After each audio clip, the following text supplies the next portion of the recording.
Hello friends, since from last week we are discussing about point groups. In last two videos I told you some classes of point groups. Basically there are two types of point groups as I said earlier. One is C type of point group and other is a D type of point group. In C type of point group there are different classes like C1 or C infinity, C infinity V, C2H, C3V, and for D type of point group we have classes like D infinity H or D2D, or we have D3H type of point groups. So we discuss also some classes in last video. Today we are going to learn another class of point group that is called as a C3V point group. C3V point group is mostly present in example which possess trigonal pyramidal type of geometry like ammonia, phosphine, arsine, methyl halides like CH3Cl, methyl chloride. In C3V type of point groups, the main axis would be C3. In its name, that is C3V, two important symmetry elements are mentioned. One is C3, that is rotational axis, and another is a V. V stand for plane, that is sigma V plane, which is present. So in ammonia molecule we have taken as an example for understanding. So here in ammonia molecule there is a one C3 axis and three sigma V planes are present. So for ammonia molecule, nitrogen is present at the top of pyramid, while three hydrogens are present in one plane below that pyramid. Below that nitrogen, they are present in one plane. So when you pass the axis in between the center of this trigonal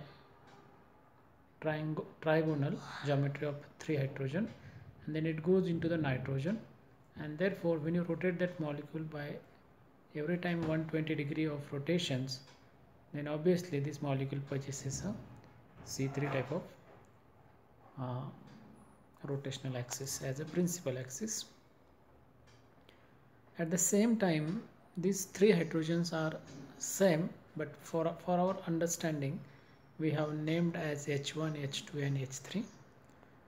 Now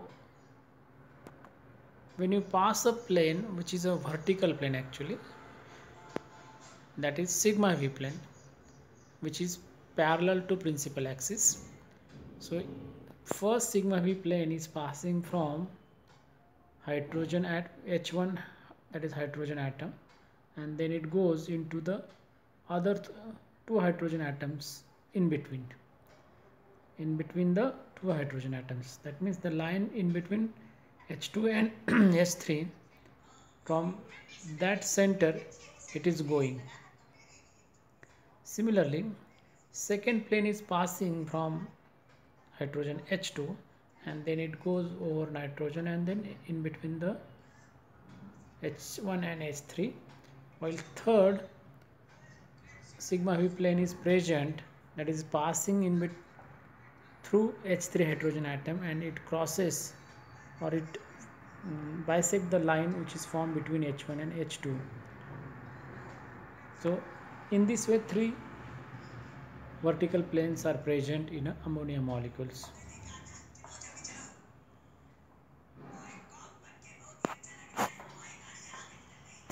Since ammonia molecule has a C3 axis and three vertical plane, it belongs to C3V point group. Symmetry elements in ammonia molecules are mentioned here: E, C31, C32, which is equal to C3 inverse, and 3 sigma V. Every molecule possesses identity as a symmetry element. Here when you rotate a C3 ammonia molecule by 120 degree, you will get a first symmetry element, that is a C3 1, that is of 120 degree of rotation. Then when you rotate the first molecules by theta is equal to 240 angle, then you will get directly what C32 type of rotation, which is mentioned here, right? So that C32 is equal to what? Actually C31.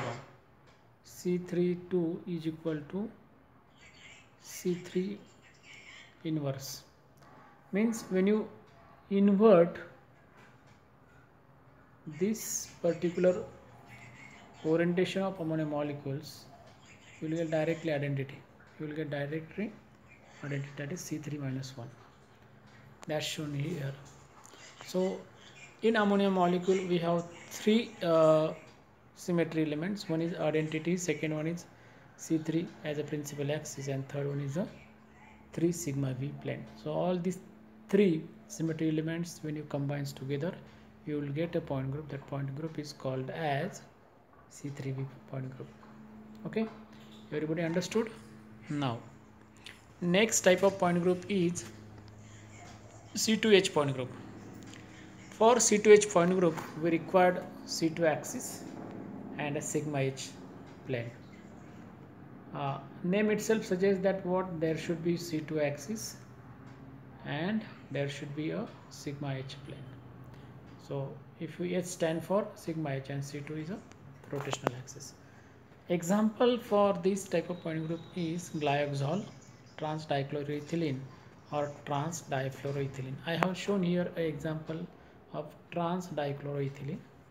In this trans dichloroethylene, this is obviously planar molecule because it's a double bonded system. So when you pass a C2 axis, which exactly in between the two double bond, carbon-carbon double bond, center of carbon-carbon double bond, and it also become a center in between two Cl atom or two hydrogen atoms which are equidistant from each other, or they are exactly 180 degree away from each other. So here when you pass the axis like this way, that axis is called as C2 axis. Why it is C2 axis? If you rotate that molecule 180 degree, you will get the second configuration, and when again rotate that molecule by 180 degree, you will get the original molecule. So you need to do two rotation there, and therefore it is called as C2 axis. Also there one important symmetry element is called as a center of symmetry, I. It is present at the center. It is present at the center. Okay. So in trans dichloroethylene there is no vertical plane because it's a planar molecule, and there is no plane which vertical plane which bisect the molecule into two equal halves. There is one more plane called as a horizontal plane, but that plane is called as a sigma H plane, also called as a molecular plane. In that plane all atoms like all hydrogen as well as carbon as well as chlorine all are present in one plane. That's why it is called as a molecular plane. So if you count all symmetry elements together, and then one group becomes what? C2H. Sigma C2 as a axis of rotation, sigma H is a molecular plane or horizontal plane, I is a center of inversion or center of symmetry, and E is the identity. So these are the symmetry elements. When combined together, you will get a point group. That point group is called as C2H point group. Okay. Now next type of point group, which is the last point group of this chapter, called as D3H point group. In D3H point group, there is again one important rotational axis is a C3 axis.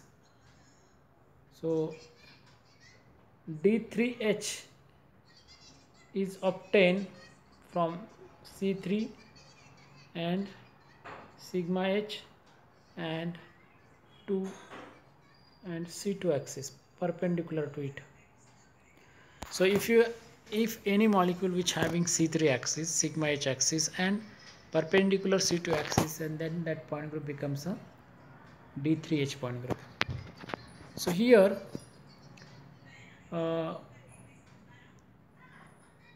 we'll again make a highlight of that rotation, that is C3 axis, C2 perpendicular to C3 axis, 3 sigma V plane and sigma H planes. So these are the symmetry elements which are present in D3H point group. To understand that point group, we have example like BCl3, we have example 1,3,5 trichlorobenzene and BF3. Let us take BCl3. BCl3 is a planar molecule where chlorine is labeled as 1, 2, 3. When you rotate that molecule 120 degree, you will get the next configuration. If you rotate that molecule by theta is here what? If you rotate that molecule by threefold axis of rotation, then you will get a C3 axis as a principal axis. Okay. Now, if it has one proper C3 axis perpendicular to C2 axis, so C2 axis is going through one of the Cl atom and it passes in between two other Cl atoms. So this is one C2 axis. It goes like this way. It goes like this way. It goes like this also. So these are the what? C2 axis which are perpendicular to principal axis, right? And therefore, 4 planes are present here. One is sigma H and 3 sigma V planes are placed. Vertical plane is also passing through every Cl atom, like Cl1, and then it passes through in between two Cl atoms. So like 3 vertical planes are present in a BCl3 molecule. Also 3 C2 axes are perpendicular to C3 axis, and therefore if you count all the symmetry elements together, then you can have a list of different symmetry elements as well as operation. So there is C3 as a identity as a first symmetry element, then there will be 3 C2 axis, principal axis is C3. So that C3 axis can be written in the form of C31, then C32, which is equal to what? C3 inverse. C32 is always equal to C31 inverse. There is also presence of 3 sigma V planes, 1 sigma H plane. One important symmetry element, that is improper rotational axis, is also present in this molecule, and it is denoted as what? S. It is denoted as S. So what is improper rotational axis? As I told earlier, any molecule which possesses a rotational axis, then after rotational axis, if that molecule also has reflection, and then only we will get the mirror image. That means a molecule which having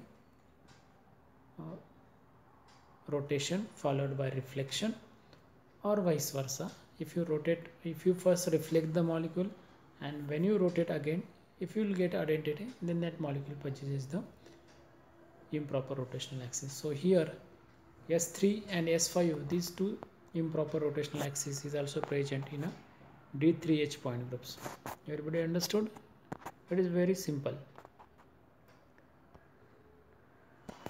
So this point group is called as D3H point group. It is very important for examination. Every time it is asked. Now we'll make a summary of whatever the point group we saw together. First point group is C3V. It possesses identity C infinity and infinity number of sigma V planes. Example is HCl. Second one is D infinity H. It has E, that is identity, inversion center, C infinity, D infinity, V, sigma V, infinity number of sigma V, sigma H, and in perpendicular C2 axis, infinite number of C2 axis. Example is H2.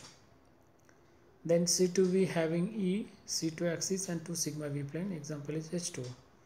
For C3V, there is identity C31, C32 or C3 inverse and 3 sigma V. These are symmetry operation elements present in ammonia molecules.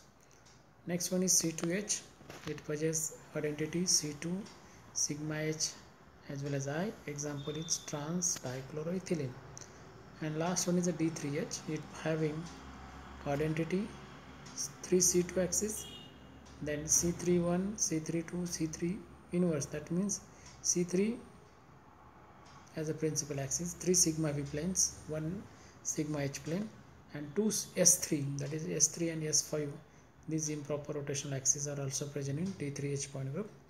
An example is a BCl3. Okay, so this is the end of the chapter. For a link, I share here a link for online test on the chapter that is also given here.